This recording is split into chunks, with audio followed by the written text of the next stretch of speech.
विद्यार्थी संघटनेकडून महिलांवरच्या हिंसाचाराविरोधात, महिलांवरच्या लैंगिक अत्याचाराविरोधात जन आक्रोश रॅली केली आहे। ही रॅली HPT कॉलेज ते KTHM कॉलेजपर्यंत हा जन आक्रोश मोर्चा आयोजित केला आहे।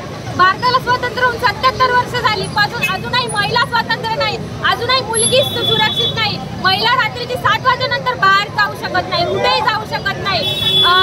लोक बोलतात की बलात्काराला गोळी मारा, बलात्काराला फाशी द्या, बलात्काराचा एन्काउंटर करा, पण आमची विद्यार्थी संघटना, आम्ही विद्यार्थी अशी मागणी करतोय की यांची बलात्काराची मानसिकता बदलली पाहिजे।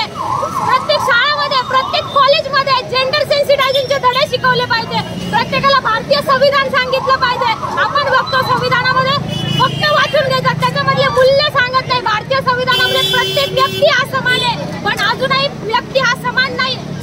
मुलगी स्वतंत्र नाहीये, मुलगी बाहेर निघू शकत नाहीये। आज आपण बघतोय कोलकात्याला जी घटना झाली, डॉक्टर मुलीवर बलात्कार करून तिची हत्या करण्यात आली, हे किती घृणास्पद आहे। हे अजूनही सरकारला जाग नाही, अजूनही दोषींवर कारवाई करायला विलंब आहे, अजूनही दीर्घाई करतायत दोषींवर कारवाई करायला। बदलापूरला 2 मुली, लहानशा मुली होत्या, लोक म्हणतात की लहान कपडे घातले म्हणून बलात्कार झाला। अहो तुम्ही लहान कपडे काय बघतात? त्या मुलींची काय चुकी होती? लहान कपडे, लहान होत्या ना त्या, लहान मुलीवर बलात्कार केला, त्यांना मारण्यात आलं, तिथे अपहरण केलं त्यांचं। तर याचा निषेधार्थ आज आम्ही जन आक्रोश मोर्चा आयोजित केला आहे। आणि ते BJP आणि RSSचे जे लोक होते, बदलापूरची जी शाळा होती, ते संस्था चालक BJPचं होतं, आणि तो ज्याने बलात्कार केला तो BJPचा होता, RSSचा माणूस होता। पोलिसांनी त्याच्यावर कारवाई करायला दिरंगाई केली। तर याचा सरकारला जाब विचारतोय, तुम्ही BJP सरकार आणि याला पाठीशी घालताय का? केंद्र सरकार, राज्य सरकार, महिला आयोग, या सरकारला आम्ही मुर्दाबाद म्हणतो। महिला सुरक्षित नाही, महिला स्वतंत्र नाही।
शिकवलं पाहिजे, प्रत्येकाला संविधान शिकवलं पाहिजे। आपण शाळांमध्ये बघतो फक्त संविधान वाचून घेतात, पण त्याच्यामधली समानता सांगत नाही, समानतेची संधी सांगत नाही।